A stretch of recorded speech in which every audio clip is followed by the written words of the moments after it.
Hi, welcome back to Hometime. It's going to be the difference between night and day from the beginning of the show until the end. That's right, it's time for landscaping here at the Creekside project.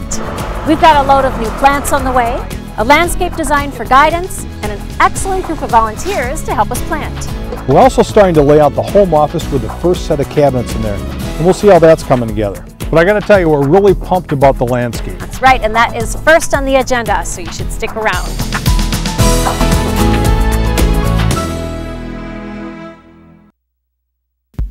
Like you, GMC believes professionals work to a higher standard of craftsmanship, discipline, and innovation.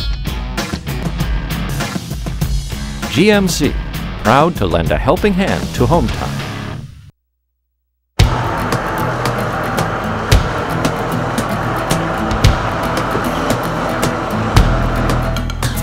It's not very often that you get to see a big transformation in a short amount of time.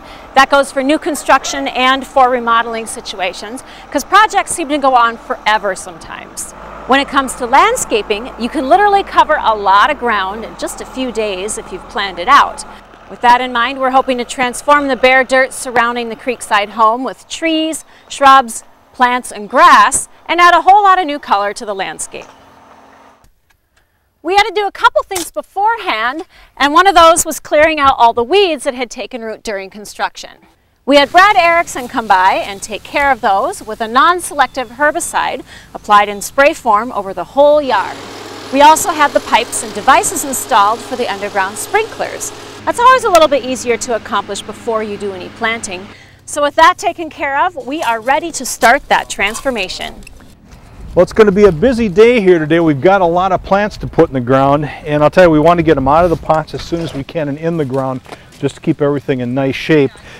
With 2 or 3 people, it's kind of a daunting task, but we've got quite a bit of help, so I think things are going to go pretty well. But first, let's check in with our landscape designer, Grundeen.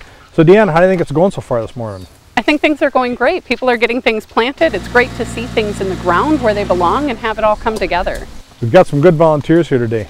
So let me ask you this, when you start on a design like this, what's kind of your main impetus? Where do you start from?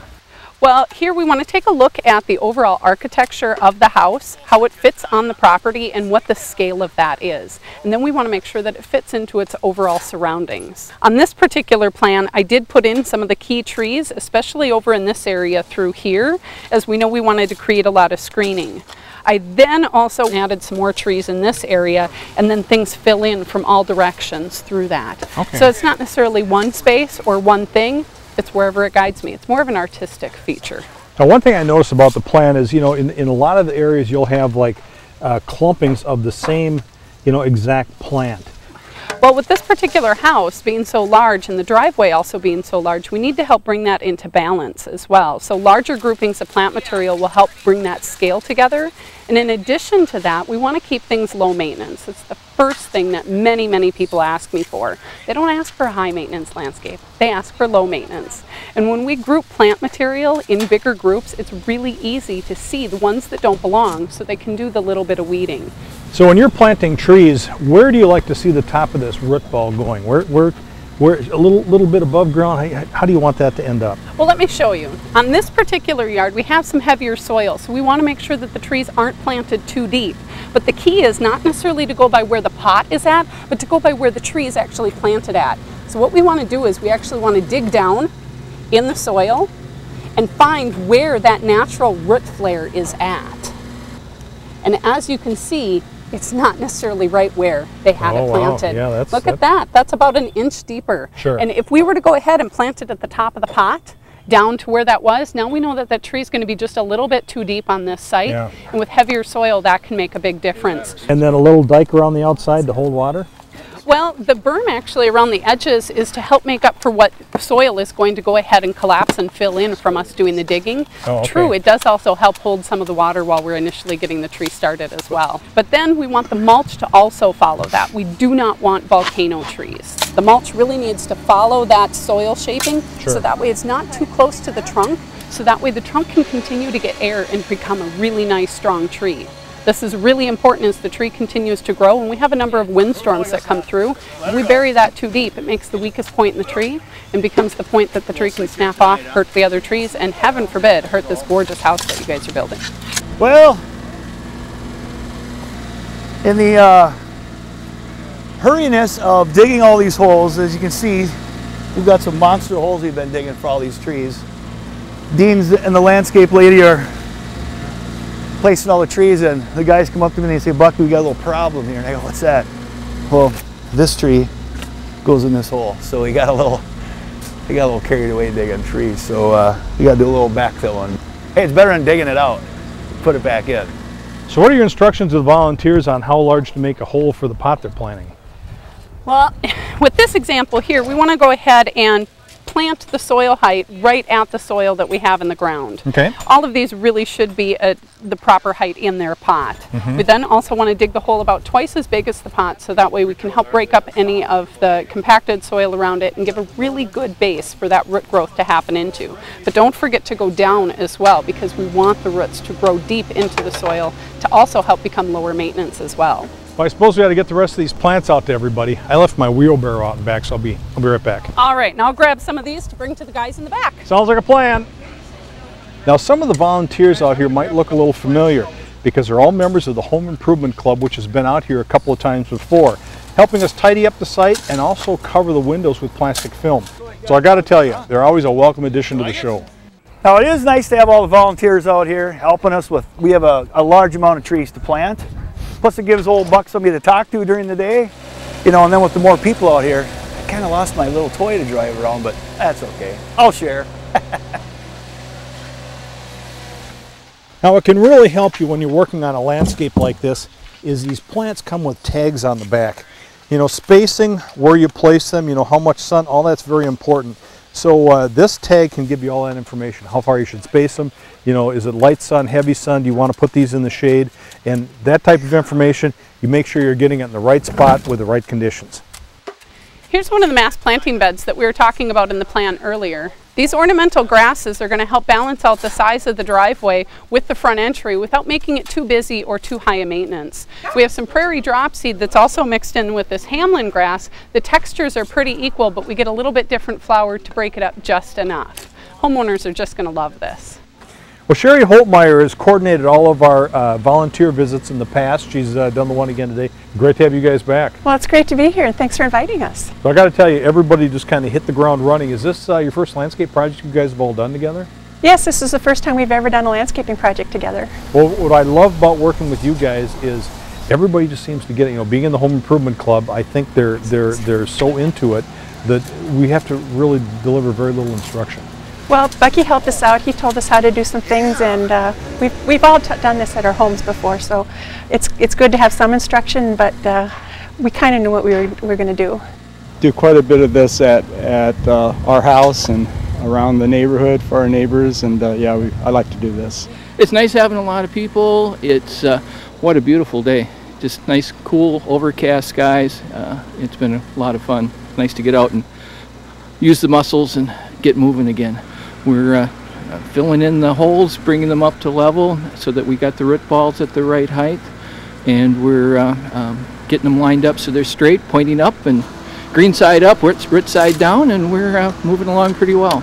This is just a kind of a warm down workout from the normal routine. So gonna go home and mow grass, and this is at least as enjoyable as that. It's so nice when we're doing landscaping like this where you don't have to watch over somebody to make sure that everything gets spaced right. That's a big thing, is spacing, and to make sure that, you know, it gets planted where our designer you know, actually put the thing on the ground. Yeah, I think we're getting a lot done. We have some more to go, but we'll stay here around and try and get as much done today as we can. So what have you guys done on some of the past projects where you all go out? As far as projects, we do habitat every year, but we also have meetings every month, and our last 3 meetings have been landscaping based. We've had in-ground sprinklers, we've had renovating your backyard, and sustainable lawns. And so those have been very good landscaping projects for us. Well, hopefully some of that helps out today as we're doing it, but I should run back down there again. Bucky needs me to drill a couple more trees. Okay. We keep on talking like this, they're going to accuse us of slacking. Okay, thanks, Dean. Talk to you later. All right. Oh my God, I love it. If I could do this every day, I'd be in heaven. But no, I have a real job as an engineer. So this is just side, you know, I'll do this anytime. We do a lot of habitat too, which is kind of nice. So same type of thing, you know, and then you learn a lot of things so you can use at home. Oh my goodness, these guys are such hard workers. They love to plant. They show such a enjoyment for everything that's going on. We are having such a great time out here. And they're really easy to make sure that we're doing the right thing. So it's a pleasure to work with this crew. It is a big job. We've got a fairly good sized crew, and somebody went around with a dingo and dug us some nice big holes for the trees, so that really helps. Yeah, we do some of it at home. We don't have as nice a setup or as nice a plants as it is here, so it's good to see different layout, different plants, try and get some ideas, bring them back home. It's different than hostas, right, than everybody else has. Here we are on the shady side of the house. This is typically going to be a hard spot for most homeowners, and they like to use hosta as the answer. But that doesn't always have to be the case. Here we have an excellent hydrangea that has gorgeous blossoms and beautiful red stems, and this is going to be a great choice for here, and it's super hardy for our zone here in Minnesota. So with all the volunteers and everybody working here today, you can see we got a lot of plants done, and it looks really great. Pretty good transformation for one day. So the good thing about all this is that the more people, the more you get done, and less for old Buck and Dean and the crew have to do. So looks great. Now we just got to start watering. Wow, Dean, they sure did a good job hanging these doors. Looks great. That's perfect. Well, the carpenters mentioned with the 8-foot doors, they do get to be fairly heavy, but with the heavy-duty hinges, the whole operation is fairly smooth. I have Brad Lovelace with me here today. He's kind of helped organize the whole operation here for us. He's in the neighborhood, wanted to stop by, see how things are coming.